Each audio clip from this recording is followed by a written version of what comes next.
wicare ubizi. 1917 ndamutse abariko baratega amatwi aya majambo y'Imana, shimira abasengera, abakwiragiza ikiganiro, abakora ibishoboka byose ikiganiro kigashikira abandi. Imana twese iduhana umugisha. Ndanezerewe muri uno mugoroba gusubira kuyaga namwe mw'ijambo ry'Imana, gusubira gukomezanya namwe mw'ijambo ry'Imana, gusubira gusubizanya mw'ivyizigiro mw'ijambo ry'Imana. Dusome ijambo ry'Imana ryanditse mu cete Pawulo yandikiye Abitesalonike ca mbere igice ca 5 umurongo wa 24, handitse amajambo avuga ngo ibahamagara niyo kwizigirwa no kubikora izobikora. Pawulo abwira aba bantu bari barakiriye agakiza, abandikira icete nk'iki kirimwo amajambo menshi. Hanyuma aha yarageze mu gice ico yise impanuro, ababwira ngo yemwe ibahamagara niyo kwizigirwa no kubikora izobikora. Aha harimwo amajambo 3 akomeye. Irya mbere rivuga ngo iyibahamagara, irya kabiri rivuga ngo niyo kwizigirwa, irya gatatu rivuga ngo izobikora. Ni Imana nyamana yabahamagaye aba bantu yariko irabwira, aba bantu bariko barabarirwa. Mukunzi, nagomba ndakubwire ngo ijambo ry'Imana Yesu ko yarejo n'uyu musi niko akiri, kandi ijambo ry'Imana ntirisaza. Yahamagaye Abitesalonike, iyi ryo kwizigirwa yahamagaye Abitesalonike niyo nawe yaguhamagaye. Kubw'ivyo ndagufitiye iganuke. Ushobora kuba uri mwirinde, ushobora kuba uri mu mvahe no mu njahe, ushobora kuba uri ahantu bidatonze neza, mugabo hariho Imana yaguhamagaye. Ndibuka umuririmbyi yigeze kuririmba avuga ngo mukiza, numvise ijwi ryawe ry'imbabazi rimpamagara ngo nozwe n'amaraso yawe. Buriya abantu bakijwe neza bose, ico bari cose, aho bari hose bahamagawe n'Imana. Nawe turiko turavugana, kumbure warahamagawe n'Imana. Mu kugira wakira agakiza, wumvise ijwi ry'Imana rikugobera, riguhamagara, rikwinjiza.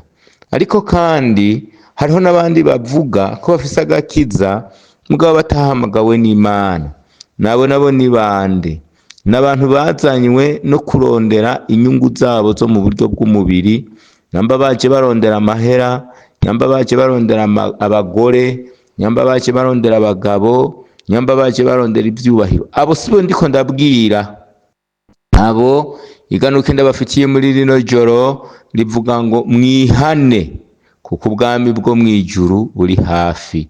Ariko abahamagawe n'Imana by'ukuri, abumvise ijwi ry'Imana kuri iki na kiriya, iyabahamagaye niyo kwizigirwa no kubikora izobikora.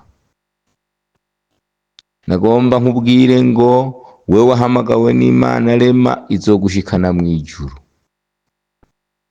Nagomba ndakubwire ngo naho inzuzi zosuriranya, amabomba akabomborana, uwahamagawe n'Imana akumva ijwi ry'Imana agasubira akaryumvira, uzoshika,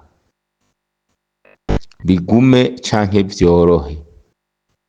Naho inzira yoca mu muriro, imbeya ntizizokubabura. Naho inzira yoca mu mazi, amazi ntazokurengera. Naho imipfundo isuriranije, rema yaguhamagaye niyo kwizigirwa no kubikora izobikora.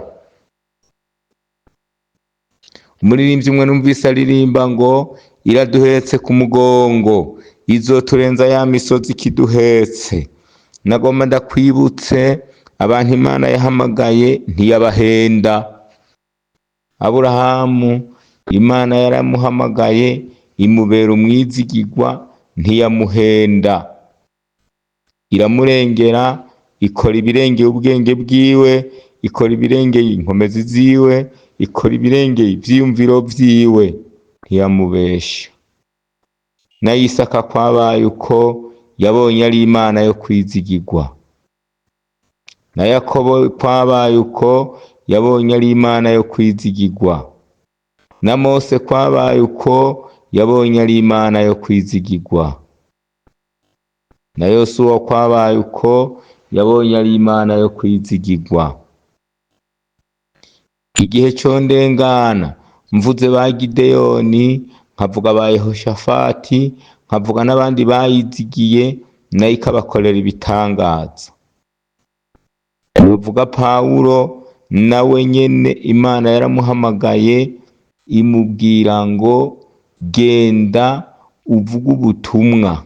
Asanga ni Imana itazi kubesha, kuko harageze igihe yandikira Tito mu gice ca mbere umurongo wa 2 amubwira ngo nkora nizigiye, mfise ivyizigiro, Imana itazi kubesha, yasezeranye igitsibo kwizokimpa.